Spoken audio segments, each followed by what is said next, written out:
Welcome to the Positive Parenting Pep Talks podcast. I'm Debbie Godfrey here today with my friend and colleague and coworker Jody Womack, and we decided we're going to give you another tutorial on the 4 mistaken goals.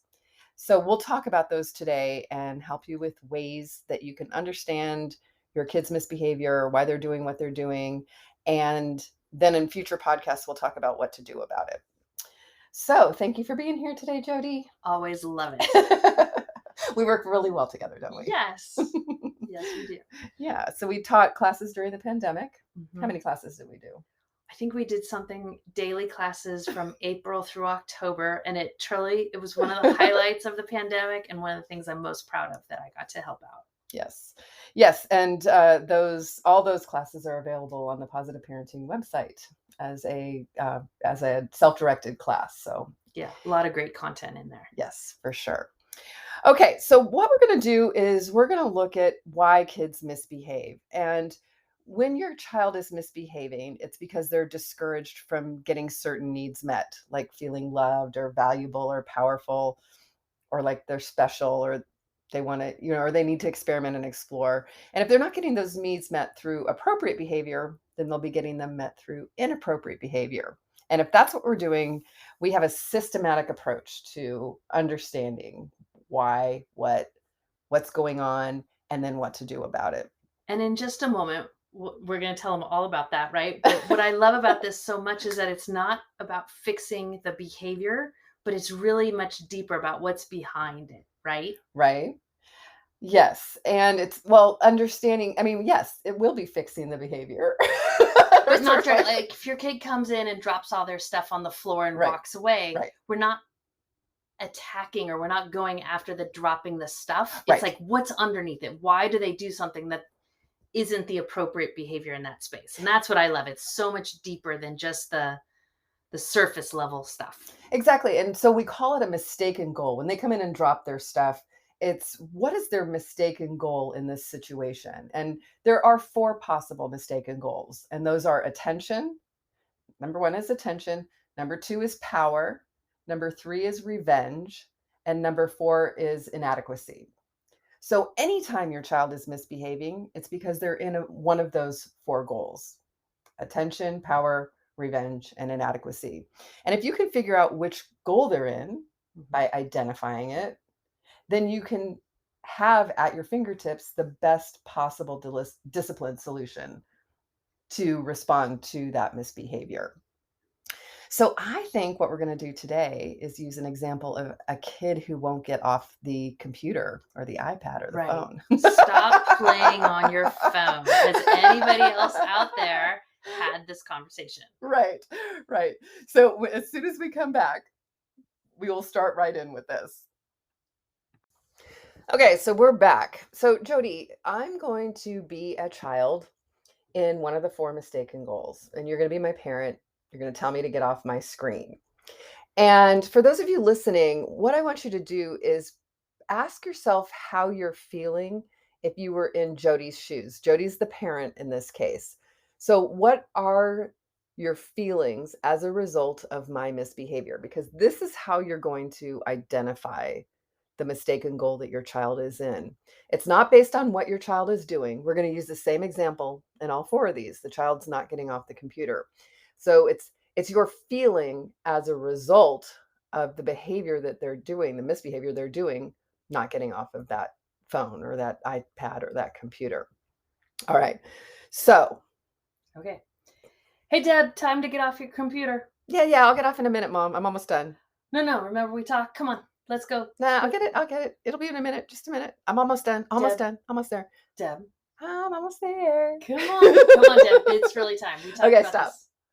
How are you feeling? I'm frustrated and a little ignored. Okay, good. Like you're not listening to me. How am I feeling? You're smiling the whole time. But I felt like you weren't maybe manipulated? Maybe, yeah. Like Yeah, you were I was saying yes, but I negotiating. wasn't Yes, you were doing no. saying one thing and doing another. Okay, so in this case, when you're feeling annoyed or frustrated, maybe a little manipulated, maybe distracted, then you know your child's goal is the goal of attention. So this is the goal of attention. And what my behavior is saying is, I feel special. I feel loved. I'm getting my needs met if I can keep you busy with me and engaged with me.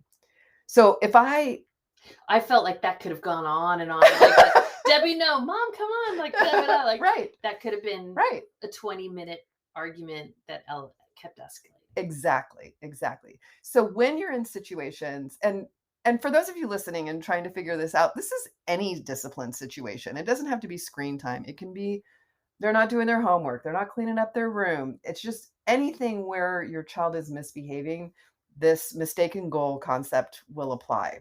So, again, to reiterate, when you're in situations where you're feeling annoyed or frustrated, like the child's goal is attention, and what my behavior is saying is, I feel loved and I feel special if I keep you busy with me.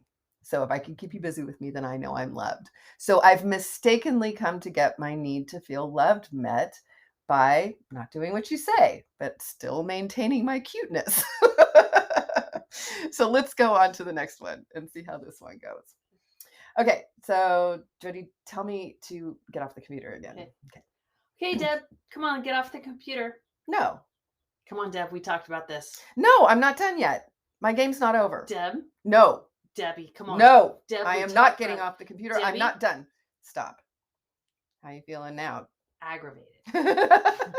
Escalated. Escalated. Okay, so if you're at home, what are you feeling? What else?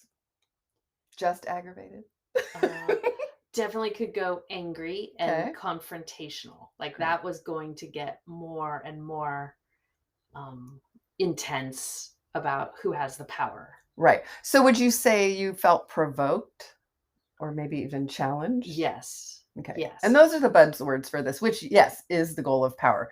So when you're in situations where you're asking your child to do something or they're misbehaving in a way where you feel provoked or challenged or like you're going to make them do it right now, then you know your child's goal is the goal of power. And what my behavior is saying is, I feel loved and I feel special if I defy you. If I don't do what you say, you get all crazy at me. You can see that happening. I'm in the driver's seat. I'm powerful. So I've mistakenly come to believe that this is how I get my power met, by defying you. Very miserable goal, wouldn't you say? Yes. and just so folks out there know, like kids we all go through all of these stages. And so maybe you have kids that linger more in some of these than others, but like it can change. So right. Going back to that question, how does it make you feel is really the key to this whole understanding. Absolutely. Okay, so when we come back, we're going to talk about the goal of revenge and the goal of inadequacy. We'll be right back. Okay, we're back. Let's do two more, Jody. Okay. So the next, for the next goal, same thing. Tell me to pick up to get off my computer. Okay, Deb, time to put the computer away. I'm rolling my eyes, by the way, for those of you that can't see. Debbie, let's go. Put your computer down. Oh, God. No, Dad never makes me do that. Why are you trying to make me do that? Debbie, let's go. It's dinner time. Come on, put it down. You are so mean to me. Deb, let's go. You are so mean. Everybody else's parents let them play on the computer. I know, but it's time to go. Put it down. I hate you. Stop. How you feeling? Hurt. Yeah. Also frustrated. And always frustrated. All those. But yeah, just sad and hurt, and the comparing to other people's parents or dad or anybody else, like it's like it's not playing fair. Right. What do you think as a parent you might do next? Just a little sidebar. I don't know. This is like advanced bonuses. Like either like I'm gonna go in and grab the laptop, or I'm gonna say, if you don't do this, you're grounded. Right. So this is called the goal of revenge, and it's this hurt back. So when you get in situations with your kids, when they're not listening or they're not doing what you say, they're misbehaving, and you feel hurt, like you want to hurt them back, or take things away, which is hurting them back. Then you know the child's goal is the goal of revenge. And what my behavior is saying is, I feel hurt, I feel discouraged, and I'm going to make you feel hurt the way I feel hurt. So I'm going to take you down with me. So when you get in situations like this and you notice that you want to take stuff away, you want to make them pay for what, why are they doing this? How can they do this to you? Those are the signals that say this is the goal of revenge. Okay. Let's do one more. Okay. You ready? Yeah. Okay. Okay, Deb, put your computer away. Let's go. I can't. I'm not done yet. You can do it. Come on, Deb. I'm not done. I can't. Deb. No, I'm tired. I can't. This is all I can do. Come on, we talked about this. You can do this. Just put it away and we'll come back. I can't. Debbie. Okay, stop. How are you feeling? I'm rolling my eyes.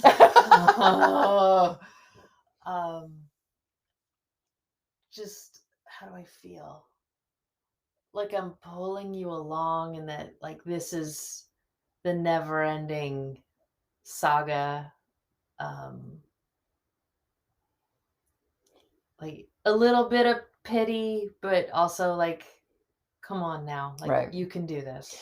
Right. So when you get in situations where you're feeling sorry for me or thinking how pathetic this is, or noticing that you're coaxing and pleading and trying to get me to do this, and I'm having this whiny kind of poor me response, then you know your child's goal is the goal of inadequacy.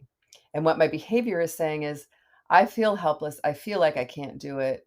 But I know if I do the whiny thing, you're going to sit here and interact with me, and I'm going to feel loved and I'm going to feel special. So I'm mistakenly come to believe that this is how I get my needs met in this situation. So those are the 4 mistaken goals, Jody. What do you think? This is really powerful stuff. And it takes practice, right? Because the work is on me, the person trying to figure it out of like, how does this make me feel? Right. And after I get over the frustrated, because I think that was universal throughout all 4, but it's like, oh no, there's really more specific emotional data there, tuning into the feeling of how I want to interact with the kid. Right. And I think you brought up a good point that the feeling and the reaction, that's where we're figuring out like where to go and what to do. And so it doesn't matter what the behavior is. It matters how we're seeing this, how we're interpreting right. it. The kid playing with the computer is the same in all 4 scenarios, right. But how I feel about the way you're responding to me is where the clues are to figure out what's next. And there is more. I mean, this is actually 90% of it is identifying it. I mean, if you get this far, you've come a long way. Now you understand there's a reason that your child's doing this. They're discouraged from feeling loved, from feeling valuable, from feeling powerful, whatever it is. And so once you know which goal it is, now you've got, you can get tools to be able to respond to that. And so it's amazing to me that when I use this overlay onto their misbehavior, how much more simple it is to respond instead of react to the situations that are happening. So what I think we'll do is we'll take the next few days and go through these goals one at a time and talk about the corrective measures for each goal. So when you get to the point where you identify, oh yeah, I'm feeling, annoyed, frustrated, it's the goal of attention, then you'll know what to do with it. Right. So this is phase 1. Phase 1. Step 1, knowing what all 4 are, right. and identifying what the emotional triggers are around each of them. And then the next podcast will come with specific what to do's. Absolutely. And how to handle it. Yep. Okay. Yep. Really appreciate you being here for this. My pleasure. It was super fun. Yes. Okay. Thank you for listening to today's Positive Parenting Pep Talks podcast. If you're into season 2 and you're listening to all these great questions that the parents have and answers and ideas for what to do in all these different situations with your kids, please help us out. Like, share, subscribe, and especially leave us a positive review. All of that helps the podcast grow, and I really appreciate it. Thanks again for being here, and happy parenting.